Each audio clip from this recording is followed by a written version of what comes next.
Good morning everyone. आज के class में हम लोग एक नया टॉपिक शुरू करेंगे, time response analysis. Time response analysis में हम लोग बेसिकली क्या पढ़ेंगे कि किसी भी स्टैंडर्ड टेस्ट सिग्नल और स्टैंडर्ड इनपुट सिग्नल के लिए आउटपुट हमारा किस हिसाब से वेरी करेगा, ठीक है ना। So in time response analysis the variation of output with respect to time is studied by applying the standard test signal, ठीक है ना। टाइम रिस्पॉन्स एनालिसिस को हम लोग दो भाग में डिवाइड करते हैं। कैसा? एक ट्रांजिएंट रिस्पॉन्स होता है और एक स्टेडी स्टेट रिस्पॉन्स होता है। मान लो कि एक एग्जांपल लेते हैं इसको समझने के लिए कि कोई हमारा एक एमीटर है, ठीक है ना। एमीटर है तो इनिशियली क्या होगा, उसका जो डायल है वो क्या रहेगा, वो नीडल रहेगा, जीरो पे रहेगा। मान लो इसके इस एमीटर के थ्रू हमको 5 एम्पियर करंट जो है वो मेजर करना है। तो क्या होगा, अचानक से क्या है कि हमारा जो नीडल है मीटर का वो अचानक से क्या होगा, 5 एम्पियर पे नहीं जाएगा। कैसे होता है, लैब में देखे होगे कि ये जीरो से स्टार्ट होगा और फिर ये पहले क्या होगा, 5 पे जाएगा, ठीक है ना। और 5 पे जाने के बाद क्या है कि ये 5 के अराउंड क्या होता है, ऑसिलेट होता है और फिर धीरे धीरे धीरे धीरे आकर के क्या होता है, 5 पे सेटल होता है, ठीक है। यहाँ पे इनपुट क्या हो गया, इनपुट हो गया हमारा 5 एम्पियर, ठीक है ना। और टाइम रिस्पॉन्स में हमको क्या पढ़ना है कि जब हम ये 5 एम्पियर इनपुट दिए हैं तो उस समय में ये नीडल का बिहेवियर किस हिसाब से रहा और कैसे वो फाइनल वैल्यू पे आकर के सेटल हुआ। इसी चीज़ को हम लोग एक ग्राफ के थ्रू समझते हैं कि यहाँ पे क्या है, इनपुट सिग्नल है हमारा कि ये किसी सिस्टम है उसमें इनपुट दिए हैं, ये सिग्नल हम लोग इनपुट दिए हैं, ठीक है ना। ये सिग्नल इनपुट देने के बाद क्या है, ये हमारा क्या हुआ है, आउटपुट हुआ है। आउटपुट जो है वो हमारा जीरो से स्टार्ट हुआ है और जीरो से स्टार्ट होने के बाद क्या है, जैसे नीडल हमारा क्या हुआ था, 5 के अराउंड ऑसिलेट कर रहा था। तो यहाँ पे स्टेडी स्टेट वैल्यू क्या है, 1 है। इसको 1 एम्पियर मेजर करना है तो ये क्या होगा, 1 के अराउंड क्या है, ऑसिलेट करेगा और धीरे धीरे फाइनली क्या होगा, 1 के आसपास आकर के क्या होगा, सेटल हो जाएगा। तो from time t equal to 0 से लेकर के जब हमारा जो आउटपुट है, ये वाला आउटपुट ब्लैक वाला, ये 98% ऑफ फाइनल वैल्यू क्या है, 1। जब ये 98% ऑफ 1 पहुंच जाएगा तो हम लोग क्या कहेंगे कि यहाँ से लेकर के यहाँ तक का टाइम को कहेंगे क्या, ट्रांजिएंट टाइम। और यहाँ पे जो रिस्पॉन्स होगा उसको क्या कहेंगे, ट्रांजिएंट रिस्पॉन्स। और जब ये 98% टाइम पे पहुँच गया है, इसके बाद क्या है कि इसमें जो वेरिएशन होगा वो क्या होगा, वो धीरे धीरे धीरे धीरे आकर के क्या होता है, सेटल होता है। तो इस तरह के टाइम को क्या कहेंगे, स्टेडी स्टेट टाइम, कि हमारा सिस्टम जो है वो स्टेडी स्टेट में रीच कर गया है, और रिस्पॉन्स को कहेंगे स्टेडी स्टेट रिस्पॉन्स।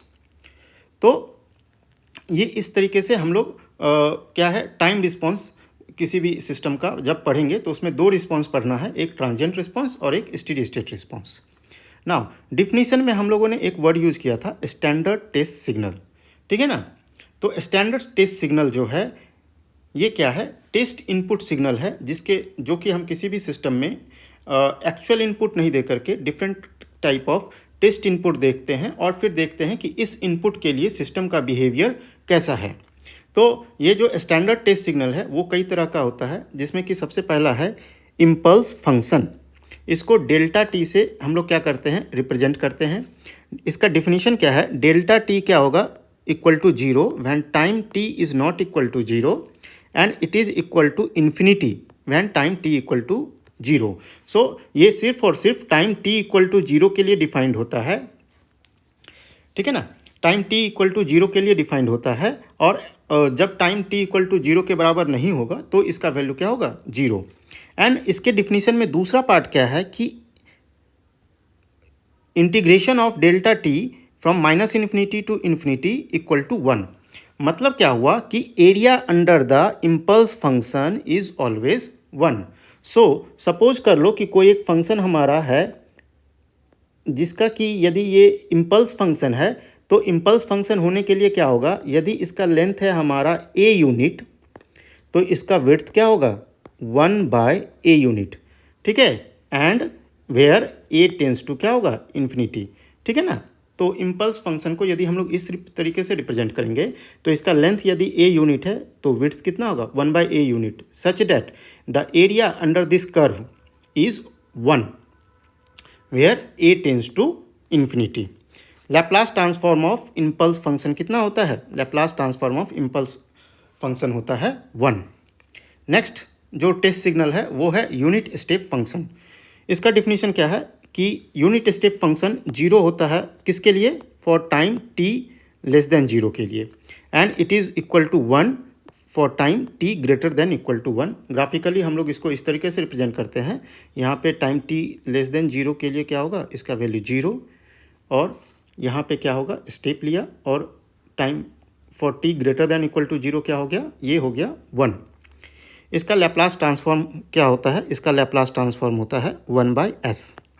नाउ ये लैप्लास ट्रांसफॉर्म इसका 1/s कैसे हुआ है, ये बेसिकली मैथमेटिक्स का पार्ट है, बट हम लोग इसको देखते हैं कि कोई भी फंक्शन का यदि हमको लैप्लास ट्रांसफॉर्म निकालना है तो उसके लिए हमारा ये होता है फॉर्मूला कि F of S equal to integration F of T E to the power minus S T D T.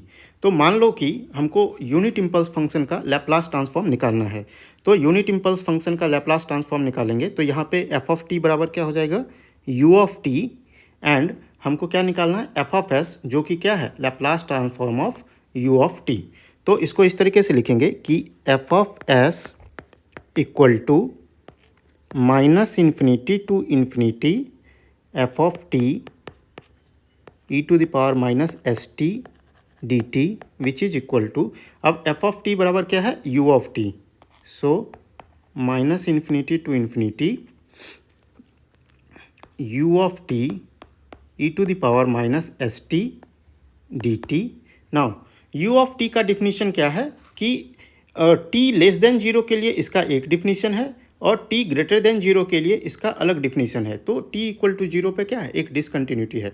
तो यहाँ पे हम लोग इस इंटीग्रेशन को दो पार्ट में डिवाइड करेंगे, एक कहाँ से कहाँ तक करेंगे minus infinity to zero u of T E to the power minus S T D t plus zero से infinity u of T E to the power minus S T D t. ना minus infinity से zero कौन सा time हुआ, इधर का time हुआ, ठीक है ना। तो इस टाइम के लिए u ऑफ टी का वैल्यू कितना है जीरो, तो यहाँ पे u of T equal to क्या पुट करेंगे zero E to the power minus S T D T, minus infinity से जीरो प्लस जीरो से इन्फिनिटी कौन सा टाइम हुआ, इधर वाला टाइम हुआ, जहाँ पे u ऑफ टी का वैल्यू कितना है 1, सो जीरो से infinity 1 E to the power minus S T D T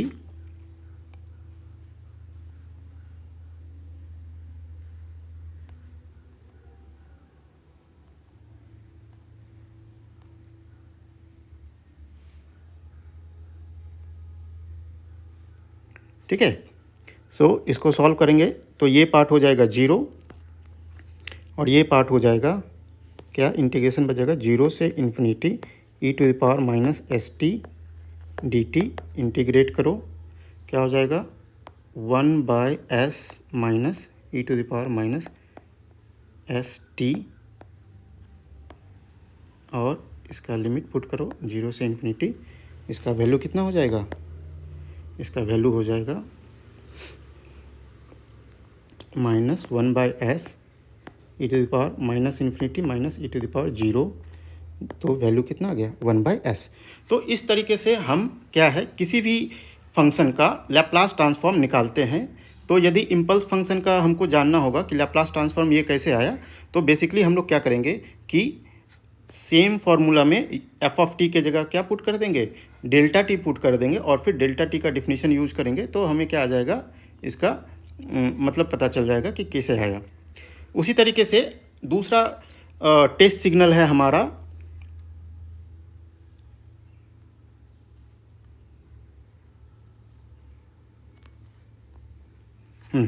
उसी तरीके से दूसरा टेस्ट सिग्नल है हमारा रैंप सिग्नल।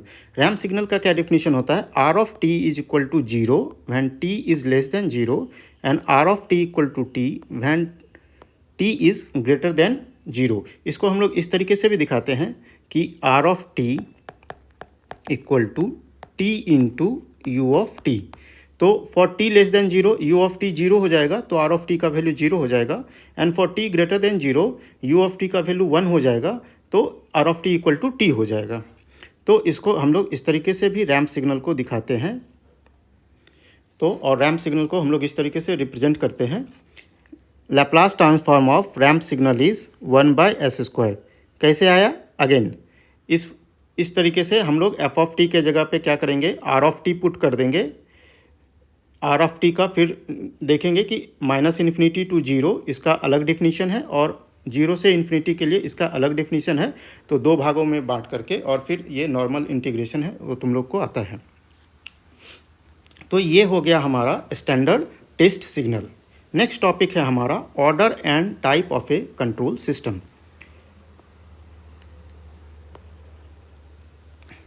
ऑर्डर क्या होता है, इट इज़ हाईएस्ट, ये ऑर्डर नहीं होगा, ये इसको थोड़ा चेंज कर देते हैं,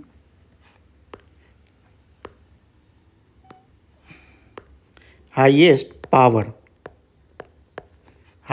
power of S in the denominator of a transfer function. So it is क्या होता है, ऑर्डर क्या होता है, highest power of S in the denominator of a transfer function.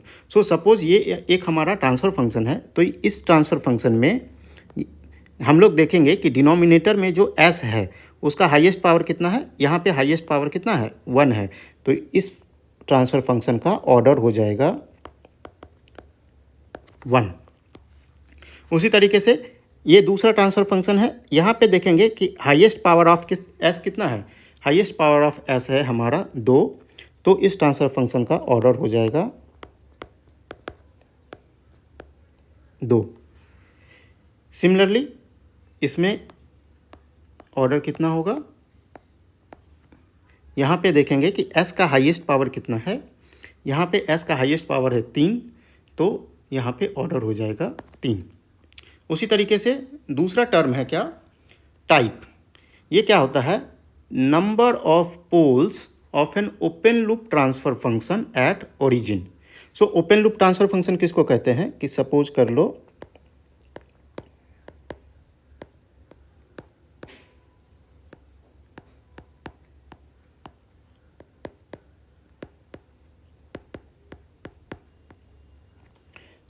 ये हमारा कोई कंट्रोल सिस्टम है, तो ओपन लूप ट्रांसफ़र होता है product of G of S and H of S.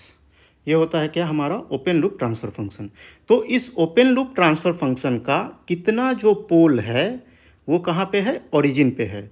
तो पोल क्या होता है, किसी भी ट्रांसफ़र फंक्शन के डिनोमिनेटर को जब हम लोग जीरो से इक्वेट करेंगे तो जो एस का वैल्यू आएगा वो क्या होगा, इसका पोल आएगा। जैसे कि ये ट्रांसफ़र फंक्शन है 1/s+1।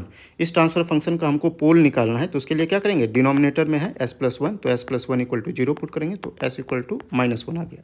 तो इस ट्रांसफ़र फंक्शन में कितना पोल है, एक पोल है, और कहाँ पे है, ओरिजिन पे है। सॉरी, पोल कितना कहाँ पे है, -1 पे है। तो यहाँ पे क्या दिया हुआ है कि number of pole of an open loop transfer function at origin. तो number of pole at origin निकालना है। तो इस ट्रांसफ़र फंक्शन में, ये वाला जो ट्रांसफ़र फंक्शन है, इस ट्रांसफ़र फंक्शन में कितना पोल, एक पोल है, और एक पोल कहाँ पे है, s = -1 पे। तो s = -1 पे पोल है, तो ये क्या है, ये हमारा ओरिजिन पे नहीं है, तो इसलिए क्या कहेंगे, इस तरह के सिस्टम को कहेंगे टाइप 0 सिस्टम। उसी तरीके से इस ट्रांसफ़र फंक्शन में देखो यहाँ पे कितना पोल है, ये सेकेंड ऑर्डर इक्वेशन है, तो इसको हम लोग इस तरीके से भी लिख सकते हैं 1/s × s+1 × s+2। और ये गलत हो गया, इसको थोड़ा सा चेंज कर देते हैं, इसको कर दो 3, इसको कर दो 2, तब ये आसानी से हो जाएगा। हाँ,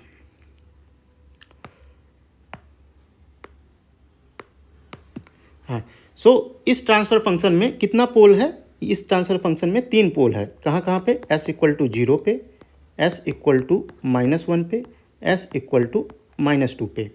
तो इन तीनों पोल में कितना पोल जो है वो ओरिजिन पे है? तो हम लोग देखेंगे क्या एक ही पोल है जो कि कहाँ पे है? ओरिजिन पे है।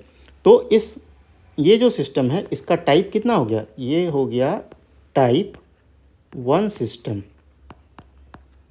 क्यों हुआ? क्योंकि इसमें है 3 पोल है, लेकिन कितना पोल ओरिजिन पे है? एक ही पोल ओरिजिन पे है, तो ये क्या हो जाएगा?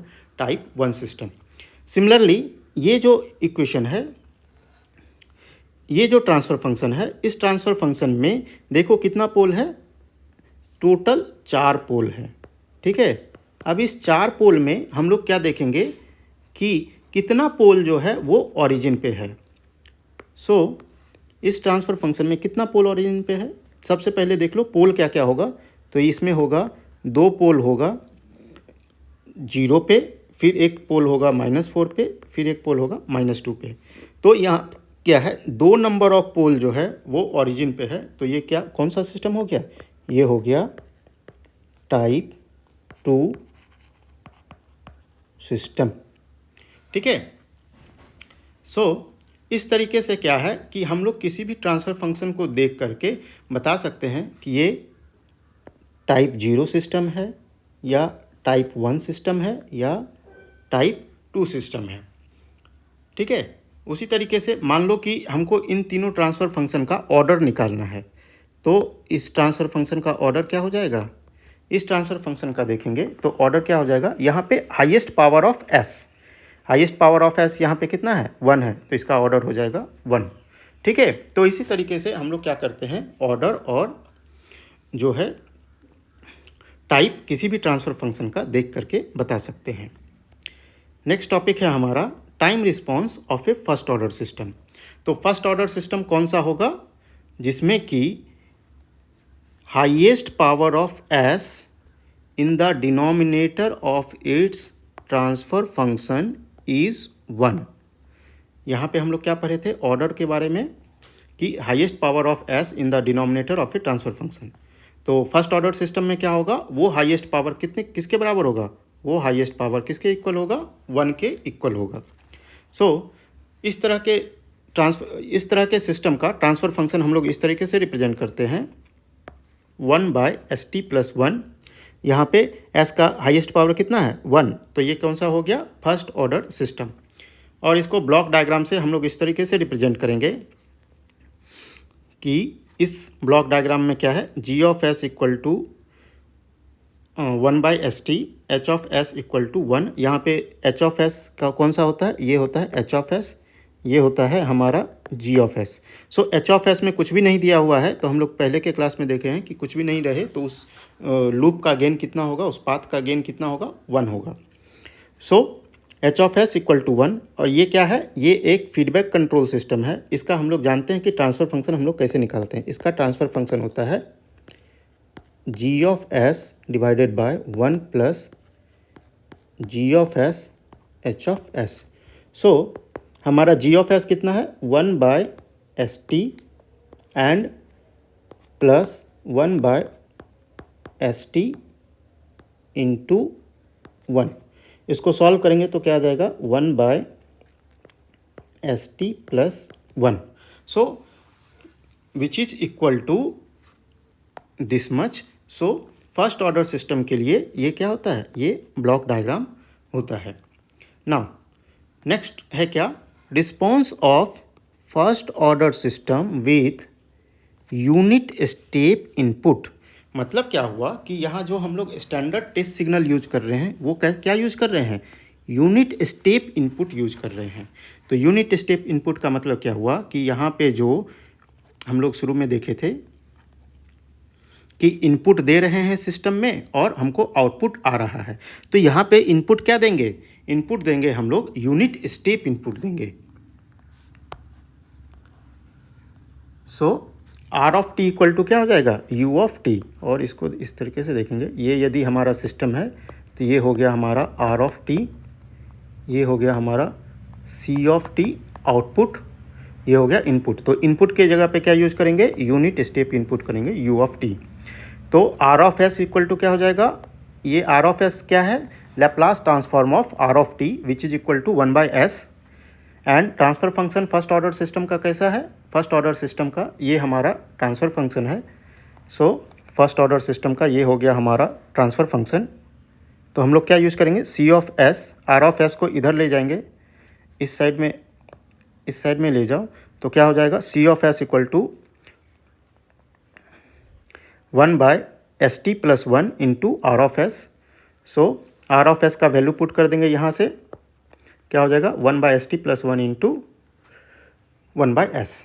ठीक है, तो इसको सॉल्व करोगे तो ये आ जाएगा। नाउ हमको सी ऑफ एस नहीं चाहिए, हमको क्या चाहिए, हमको चाहिए सी ऑफ टी। तो सी ऑफ एस से सी ऑफ टी निकालने के लिए क्या करेंगे, इन्वर्स लैप्लास ट्रांसफॉर्म करेंगे। ठीक है ना, सी ऑफ टी से सी ऑफ एस जाने के लिए क्या कर रहे थे, लैप्लास ट्रांसफॉर्म कर रहे थे। तो सी ऑफ एस से सी ऑफ टी जाने के लिए क्या करना पड़ेगा, इन्वर्स लैप्लास ट्रांसफॉर्म। ठीक है, तो इन्वर्स लैप्लास ट्रांसफॉर्म के बारे में क्या है, हमको डिटेल में नहीं पढ़ना है, बस हमको क्या जानना है कि हम लोग इस वाले सिस्टम का कैसे करेंगे। तो इसके लिए हम लोग क्या करते हैं, पार्शियल फ्रैक्शन में इसको पार्शियल फ्रैक्शन करेंगे। ये जो 1/1 प्लस एस टी है, तो इसका पार्शियल फ्रैक्शन करेंगे तो क्या हो जाएगा, 1/s माइनस t/st प्लस 1। ठीक है, इसका लैप्लास ट्रांसफॉर्म निकालेंगे, तो Laplace transform of C of S equal to क्या हो जाएगा, Laplace transform of this term plus Laplace transform of this term. तो लैप्लास ट्रांसफॉर्म ऑफ 1/s क्या हो जाएगा, 1 का लैप्लास ट्रांसफॉर्म क्या होता है, 1/s। तो लैप्लास इन्वर्स ऑफ 1/s क्या हो जाएगा, 1 हो जाएगा। तो इसका लैप्लास इन्वर्स क्या हो गया, 1। और इस टर्म में क्या किए हैं, पहले t कॉमन लिए हैं, तो नीचे t यहाँ से कॉमन लेंगे तो क्या हो जाएगा, t/t into S plus 1/t। सो ये t कैंसिल हो गया, तो ये टर्म क्या हो गया, this much. So Laplace inverse of 1/s plus a होता है e⁻−at। तो यहाँ पे a के जगह पे क्या है, 1/t है। ठीक है, तो यहाँ पे क्या हो जाएगा, e⁻t/t। ठीक है, तो ये हो गया इसका लैप्लास इन्वर्स। सो हमारा सी ऑफ टी क्या हो गया, ये हो गया हमारा क्या, सी ऑफ टी। ठीक है, तो ये हमारा सी ऑफ टी का इक्वेशन आया है। इसमें यदि हम लोग t इक्वल टू 0 पुट करेंगे तो इसका वैल्यू क्या होगा, 0। And t equal to infinity put करेंगे तो सी ऑफ टी क्या आ जाएगा, 1। तो इसका जब हम लोग ग्राफिकली रिप्रेजेंट करेंगे तो इस तरीके से क्या होगा, ग्राफ बनेगा। ठीक है, इस तरीके से क्या होगा, ग्राफ बनेगा। यहाँ पे जो t है, टाइम t है, इसको हम लोग कहते हैं टाइम कांस्टेंट। ये क्या होता है कि time required for the signal to obtain 63.2% of its final steady state value. ठीक है ना, तो यहाँ पे फाइनल स्टेडी स्टेट वैल्यू कितना है, फाइनल स्टेडी स्टेट वैल्यू है 1। तो इसका 63% कितना हो गया, इसका 63% हो गया 0.63। इसका 63% हो गया हमारा 0.63। तो इतना 0 से लेकर के इसका 63.2% जो कि होता है 0.632, इतना पहुंचने में कितना टाइम लगा, उसी को क्या कहते हैं, टाइम कांस्टेंट कहते हैं। ठीक है ना, ये वैल्यू 0.63 कहाँ से आया, तो एक्चुअली क्या करेंगे, इस इक्वेशन में t equal to capital T put करेंगे जो कि है टाइम कांस्टेंट। तो c ऑफ कैपिटल T कितना आ जाएगा, 1 minus e⁻ minus t equal to capital T put करेंगे बाय कैपिटल T। तो ये कितना हो जाएगा, ये हो जाएगा 0.632। ठीक है, इसको सॉल्व करो और ये इक्वल टू हो जाएगा 1 माइनस e⁻−1। ठीक है, तो ये हो गया क्या कि 0.632। इसलिए हम लोग क्या कहते हैं कि टाइम कांस्टेंट का डिफिनीशन क्या है, time required for a signal to obtain 63.2% of its final steady state value. और आया कैसे, इस तरीके से आया। उसी तरीके से जब हमारा टाइम कांस्टेंट 4t के बराबर हो जाता है तो हम लोग क्या कहते हैं कि स्टेडी स्टेट रीच कर गया है। क्यों कहते हैं? क्योंकि उस समय जो रिस्पॉन्स होता है वो अपने स्टेडी स्टेट वैल्यू का 98% हो जाता है। ठीक है ना। ये वैल्यू कैसे आया? तो उस समय में क्या करेंगे, t equal to 4t put करेंगे। क्यों? क्योंकि यहाँ पे टाइम कितना है, 4t है। तो यदि t equal to 4t put करेंगे तो c ऑफ 4t कितना हो गया, 1 minus E to the power minus T by 4t by T which is equal to 1 minus E to the power minus 4 which is equal to, इसको solve करोगे तो ये आएगा 0.98। तो स्टेडी स्टेट जब हम लोग शुरू में पढ़े थे तो क्या पढ़े थे, स्टेडी स्टेट रिस्पॉन्स क्या होता है, जब हमारा actual response 98% of steady state value हो जाता है तब हम लोग क्या कहेंगे कि स्टेडी स्टेट रीच कर गया है। तो यहाँ से यहाँ तक के रिस्पॉन्स को क्या कहेंगे, ट्रांजिएंट रिस्पॉन्स, और यहाँ से यहाँ तक के रिस्पॉन्स को क्या कहेंगे, और जितना भी टाइम बढ़ाते जाओ up to t equal to infinity तो क्या होगा उसको क्या कहेंगे, स्टेडी स्टेट रिस्पॉन्स। ठीक है, एक तो ये बात हो गया। दूसरा बात क्या है कि जैसे जैसे हम लोग t को डिक्रीज करेंगे तो सिस्टम हमारा क्या होगा, फास्टर होगा। कैसे हुआ, मान लो कि हमारा t इक्वल टू 4 है। ठीक है, t इक्वल टू 4 है तो इसका मतलब क्या हुआ कि 4 सेकेंड के बाद क्या होगा, 63.2% वैल्यू क्या होगा, रीच करेगा। लेकिन यदि t इक्वल टू 3 है तो इसका मतलब क्या हुआ कि 3 सेकेंड के बाद ही सिस्टम क्या होगा, 63.2% वैल्यू क्या हो जाएगा, रीच कर जाएगा। तो उस केस में यदि हम लोग सिस्टम का रिस्पॉन्स ड्रॉ करेंगे तो किस तरीके से मिलेगा कि टाइम कांस्टेंट पे जो भी टाइम कांस्टेंट होगा, 4 सेकेंड होगा, 3 सेकेंड होगा, उस टाइम कांस्टेंट पे जो वैल्यू आएगा वो 63.2% ऑफ स्टेडी स्टेट वैल्यू आएगा। क्यों? क्योंकि यहाँ पे देखो क्या हो रहा है कि ऊपर में भी t नीचे में भी t, वो तो आपस में कैंसिल हो गया, तो ये वैल्यू तो आना ही है। मतलब क्या है कि स्टेडी स्टेट का वैल्यू तो 63.2% ही रहेगा। लेकिन यदि t इक्वल टू ये 4 सेकेंड है, अब t का वैल्यू 3 सेकेंड कर देंगे तो क्या होगा, ये वैल्यू जल्दी रीच कर जाएगा। तो ये वैल्यू जल्दी रीच कर गया और जो है हमारा सिस्टम जल्दी क्या होगा, स्टेडी स्टेट में चला जाएगा। तो इसको हम लोग क्या कहते हैं कि ये सिस्टम का रिस्पॉन्स क्या हो गया, फास्ट हो गया। ठीक है, नेक्स्ट जो टर्म है वो होता है स्टेडी स्टेट एरर। मतलब स्टेडी स्टेट में ये जो एक्चुअल रिस्पॉन्स है, ये वाला जो एक्चुअल रिस्पॉन्स है when time t equal to infinity होगा तो स्टेडी स्टेट में क्या होगा कि ये एक्चुअल रिस्पॉन्स और ये जो हमारा इनपुट है, रेफरेंस इनपुट, इसके बीच में कितना डिफरेंस है, उसी को कहते हैं स्टेडी स्टेट एरर। तो steady state error equal to क्या होता है, limit t tends to infinity e of t which is equal to this much. e of t को क्या लिखेंगे, r of t minus c of t। ये क्या हो गया, इनपुट, ये हो गया आउटपुट। तो इनपुट हमारा कितना है, इनपुट हमारा है 1, आउटपुट हमारा ये है, आया है फर्स्ट ऑर्डर सिस्टम के लिए। तो इसको निकालेंगे तो क्या आ गया, ये वैल्यू आ गया 0। मतलब फर्स्ट ऑर्डर सिस्टम में यूनिट स्टेप रिस्पॉन्स के लिए स्टेडी स्टेट में एरर कितना होगा, 0। ठीक है, तो ये हमारा आज का क्लास रहा। इसमें तुम लोग खुद से होमवर्क के रूप में सेम सिस्टम में वैन पुट करो जब इनपुट हमारा क्या रहेगा, इम्पल्स सिग्नल रहेगा, एंड वैन इनपुट हमारा क्या रहेगा, रैंप सिग्नल रहेगा।